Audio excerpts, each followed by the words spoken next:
Hey everybody, it's Karen from Waterfall Acrylics. Welcome to my Fluid Art channel here in Studio 205. A special little video for you tonight. Going to do a collaboration with the amazing and talented artists Niki D Art, Nikki Hussey, and Michelle Galley from Grateful Creations.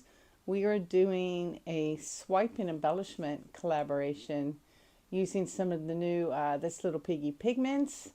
I'm up first. The pressure, man, the pressure. But let me get to swiping it and then I'll figure out what I'm going to do for the embellishment part. Let me get you down. Hey everybody, it's Karen. I hope you don't mind a voiceover. I had to speed this up times 3 because I got a lot to do. And this regular speed was like 22 minutes. So for my portion of the Swipe and Embellish collab, I have this idea in my head of making a background with the swipes of like a sunrise, sunset, and then some land, like kind of not water, because I am using blues, of making it more like frosty, earthy, wintertime colors. So what I'm doing here is swiping the first portion and doing a poor job of it because I'm rusty. But colors, there was Quinacridone from Golden and then Golden Iridescent Bright Gold. And I'm using carbon black. Here's my mini palette knife. And just giving these colors a swipe across the canvas. And there are parts where I don't mind the white, but you see that big black line? Yeah, that's trouble later on for sure. Now that I see it as I'm watching this back. And now I'm going to do the rest of the colors. So that first one is one of the new Piggy colors. That is Psych, as I like to call it. It's Psych. It's gorgeous. And then another color we had picked was Amsterdam's Greenish Blue, but I felt like it was a little too close to the Psych, so I added a few drops of Da Vinci's Payne's Gray, and it actually made this really pretty anthracnone blue color. And then on top of that, I added another new Piggy color right there on top is gorgeous. That is Abalone. Now I've got my big palette knife out and we're going to swipe across again. And I did an okayish job with this. I really like the green effect mixed with the blue. So pretty happy. And then I'm looking at parts of it like, what do I do now? And I know it's bright on one end and kind of faded at the other. So spin a little bit just to get the, the black off the really colorful end. So that's what that spin is about. And then I believe I'm going to go and tilt it the other way so I can take those colors, particularly the Quinacridone and the gold, and put them, down at the other end. Yep, so there I go. Giving it a little tilt. Can't really see what I'm doing. And at one point I wanted to have like a bend in this. So it could have like some mountains or things to put my trees on, but that didn't really work out. And I'm buggered by that green blotch on the one end there. Yep, I'm pointing to it. God, I'm so consistent with my thought process. And so, yep, I'm going to tilt that off and say bye-bye. But that black line, that's got to go. Like, not happy with that at all. Really pretty happy with the bottom part. Even though there's a bit of glare on the canvas, the bottom portion is super pretty. So now I got to decide what to do about that big black line. And yeah, I'm talking it through, like, what can I do? And I decide I'm just going to do it over. Particularly, I felt it was safe because, one, I had spun and tilted that I knew that the green-blue portion wasn't going to change much. And so I just add a little bit of house paint and my Quinacridone and my gold again. And we'll just give that a second swipe to correct things. That way when I go to tilt and spin, I really don't have to worry about the other portion of the canvas moving. So there I am dorking around with the knife. I get really impatient with putting the paint on the knife. I tend to just smear it, which isn't the best way to do it because it's not on there evenly. And here I go again with swipe the first portion. And then I discovered that the edge of my spinner arm is a really great place to wipe off paint. I was all like giggling over that. And then here's swipe number 2 with the colors. And this time that thin black line doesn't bother me at all because it's a cell activator and it does kind of sink. So first I'm going to take off the paint where it's kind of faded at the one end and get that all off. And then go the other way. And I believe I end up just kind of tilting back and forth and stretching out the cells and lacing, making them so they're not so perfect.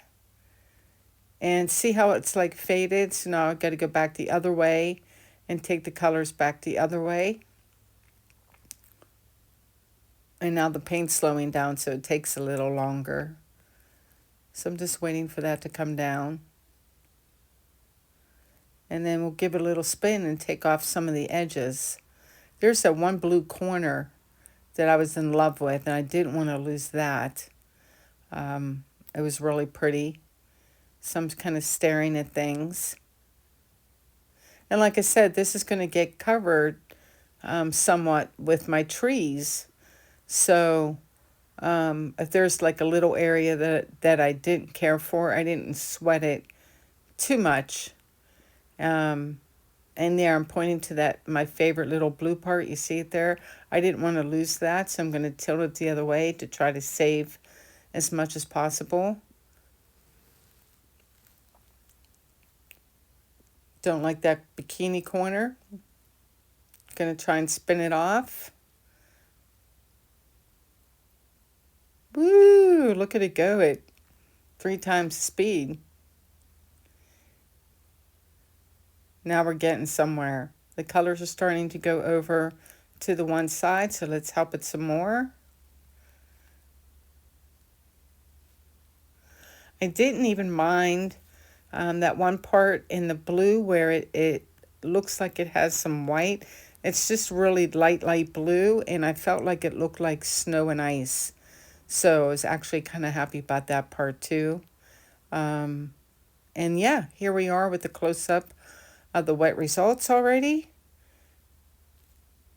And pretty happy with this. I wish it had a little more bend, but given it's the first time I've done a swipe in like forever, I'm pretty pleased with it. I can add my trees, so it'll get, it'll cure and then get a coat of resin, or I might do trees and then a coat of resin, and then some more trees, and then another coat, and then finally some more trees and a third coat of resin, and it will be done. So it's quite the process there. I'm showing you the green and blue. I love how it looks dappled there. It's one of my favorite parts. The sky there too. I like all the different colors and the striations I got. So pretty happy overall, and I think it's going to be a great piece to embellish. So, yep. Hope to be live next. Stay tuned. Oh, I had to speed this up too in the interest of time. So now I'm going to start my tree. Before I did, I put down 2 coats of Jo Sonja Gloss Varnish. And if you haven't used Jo Sonja Gloss Varnish as a varnish and you're only using it, you know, as part of your bloom pouring medium or as a product to disperse your pigments, I'm telling you, it's an awesome varnish. I just put it on a glove and smear it on with a gloved hand, and it doesn't streak, it doesn't leave lines. I prefer it over Liquitex gloss varnish. Anyway, back to what we're doing at hand. So my tree here, I'm just using 3 opaque colors. So this first color where I'm going to town, putting down strokes with just a short angled brush. That is Atelier's Payne's Gray. And my tree's looking a little skinny there. I'm like, let me prop it up and look at it. But I keep going. And then I have 2 other colors. One is Golden's cobalt turquoise, and then some Titan green pale. And once I'm done with the Payne's gray right here, I go ahead and use the cobalt turquoise as my mid-tone color to start to give it some dimension and some depth. And then I will come in with the Titan green pale to give it some highlights. And I kind of wanted it to have a little bit of a frosty look, because to me this is definitely a winter picture. And yeah, I didn't want it to look summery, if that makes any sense. So I'm also being very careful to leave parts of the sky peek through the branches, and I do add a line right there.